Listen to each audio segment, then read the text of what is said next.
Good morning मित्रों, जय श्री कृष्ण, जय द्वारकाधीश। मित्रों, आज આપણે ગીતોપનિષદ ભગવદ્ ગીતાના અધ્યાય નંબર 17 શ્રદ્ધાના વિભાગોનો શ્લોક નંબર 13 વિશેની માહિતી પ્રાપ્ત કરીશું। વિધિહીનમ અસૃષ્ટ અનમ મંત્રહીનમ અદક્ષિણમ શ્રદ્ધા વીરહિતમ યજ્ઞમ તામસમ પરિચક્ષતે। અર્થાત જે યજ્ઞ શાસ્ત્રોક્ત નિર્દેશોની ઉપેક્ષા કરીને પ્રસાદ વેચ્યા વિના વેદ મંત્રોના ઉચ્ચારણ વગર પુરોહિતોને દક્ષિણા આપ્યા વિના અને શ્રદ્ધા વગર કરવામાં આવે છે તે તામસી યજ્ઞ કહેવાય છે।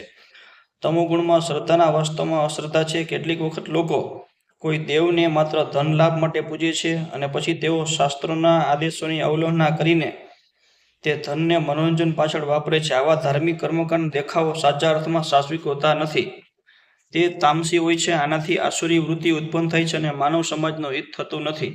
મિત્રો, આ શ્લોક આપણે પૂર્ણ કરીએ છીએ। નવો શ્લોકના નવો વિડીયો માટે આ ચેનલ લાઇક અને સબસ્ક્રાઇબ કરજો, જેથી કરીને તમને નવા શ્લોકની નવી માહિતી મળી શકે। જય શ્રી કૃષ્ણ, જય દ્વારકાધીશ।